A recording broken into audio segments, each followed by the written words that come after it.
आज महाराष्ट्र प्रदेश के जो आजी माजी पदाधिकारी है उनकी जो आज ये मीटिंग रखी गई है, इस मौके पर स्टेज पर तशरीफ़ फरमा मेरे और आपके कायदे मोहतरम महाराष्ट्र सदर इम्तियाज़ जलील साहब, साथ ही पूरी महाराष्ट्र की जो कोर कमेटी है, वो सामने बैठे हुए बुजुर्गों, नौजवान साथियों, अस्सलाम वालेकुम रहमतुल्लाहि व बरकातहू। आज इस हॉल में मैं देख रहा हूँ कि 200-400 जो लोग बैठे हैं, ये 200-400 लोग नहीं बल्कि पूरा महाराष्ट्र एक हॉल के अंदर आज समाया है।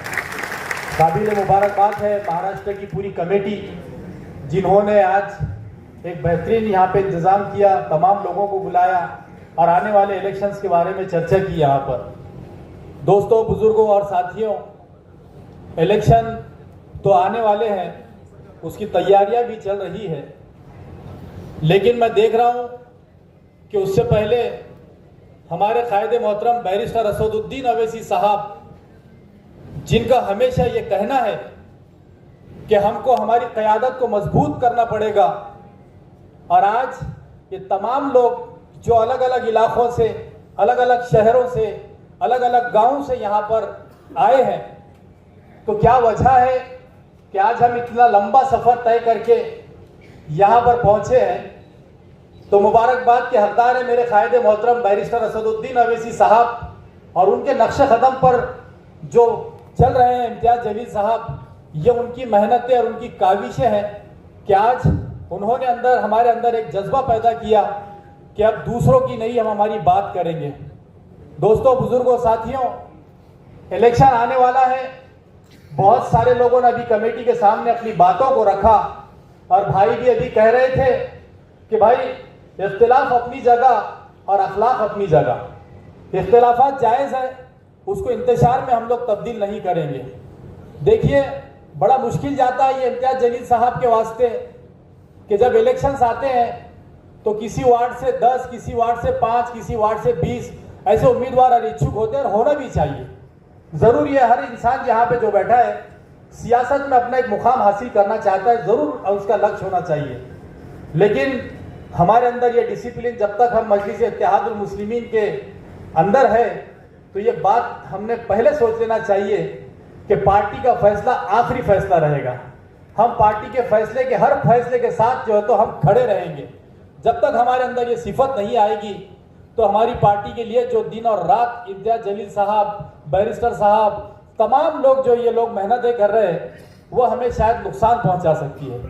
दोस्तों, बुजुर्गों और साथियों, आप लोगों से यही गुजारिश करूंगा कि देखिए, इम्तियाज़ जलील साहब वो शख्सियत का नाम है, वो शख्सियत है जिन्होंने, आपको नहीं पता कि दिन और रात एक कर दिया है कि महाराष्ट्र के मुसलमानों के अंदर, दलितों के अंदर जो है तो अपनी क़यादत को मजबूत करने के लिए वो दिन और रात जद्दोजहद करते हैं। आज उनके इलेक्शंस भी हुए, आपने देखा होगा कि जब अपोजिशन में कोई उनको हराने वाला नहीं था, तो कहते हैं ना कि जब बात बनी ना फेर से, तो कुत्तों को लड़ा दिया जंगल के शेर से।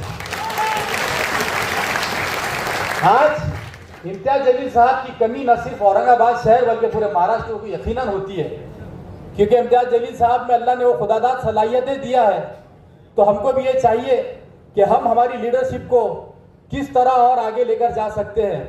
इसके बावजूद भी मैं समझता हूँ कि जितने इम्तियाज़ जलील साहब की ये तारीफ इसलिए करता हूँ कि इम्तियाज़ जलील साहब को कई लोग कहते हैं कि भाई आप लोगों को जिन्होंने भी नुकसान पहुँचाया है, आप उनके बारे में कुछ कीजिए, हमेशा कहते हैं। लेकिन अखलाक उनके इतने बुलंद है कि वो हर वक्त कहते हैं। उनके लिए एक शेर कहूँगा कि मेरे हाथ में है कलम, मुझे खंजर की क्या ज़रूरत, मैं पढ़ा लिखा हूँ, मैं सलीके से वार करता हूँ। तो इम्तियाज़ जलील साहब को आप लोगों ने ये यकीन दिलाना चाहिए कि जिस तरह की सियासत आप कर रहे हैं, जिस अखलाक का आप मुजाहिरा कर रहे हैं, आप लोग भी इंशाअल्लाह उससे मायूस नहीं करेंगे। आने वाले इलेक्शंस में जाना तो ज़रूर है, ख्वाहिशमंद तो बहुत होते हैं, लेकिन भाई हमको ये भी देखना बहुत ज़रूरी है कि हमारा पब्लिक, जो हमारी जो रियाया है, असद साहब कहते हैं कि रियाया जो है तो हमारी जमहूरियत में हमारी बादशाह है, उनके पास भी हमारा जो है तो कुछ खद होना चाहिए, उनके अंदर से भी हमारी जो है तो आवाज़ निकलना चाहिए। सिर्फ हम पार्टी में रहेंगे और पार्टी की दावेदारी के लिए मजबूत रहेंगे, ये भी बात ठीक नहीं है। हमको पब्लिक में उतरकर पब्लिक के काम भी करना जरूरी है। उसके बाद में जो है तो लोगों के अंदर पहुंचना, उनके अंदर से ये आवाज आना। क्योंकि देखिए, मैं बड़ी ईमानदारी से कहता हूं, मुझ जैसा एक सादा और सीधा जो एक कारपोरेटर था, मैंने कभी जिंदगी में नहीं सोचा था कि मैं आमदार के 2-2 इलेक्शन लड़ूंगा।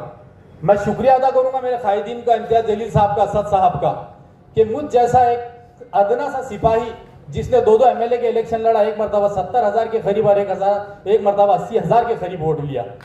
यकीन मानिए, औरंगाबाद का कोई बड़ा ऐसा शख्स नहीं था जो है तो टिकट की लाइन में खड़ा हुआ था। हर आदमी बड़े से बड़े पैसे वाला और असर आदमी जो है तो टिकट के लिए खड़ा था। लेकिन मजलिस का अपना मिजाज है साहब, मजलिस अपने मुखलिस को कभी भी जो है तो नाराज नहीं करती। आप लोगों से यही गुजारिश करूंगा कि आप लोग अगर इखलास के साथ पब्लिक का काम करेंगे, आवाम का काम करेंगे, तो मजलिस आपको फरामोश नहीं करेगी।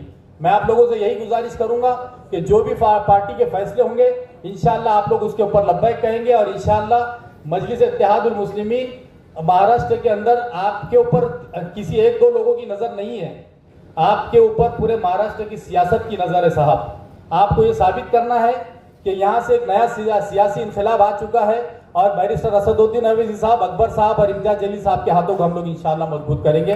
शुक्रिया, खुदा हाफिज।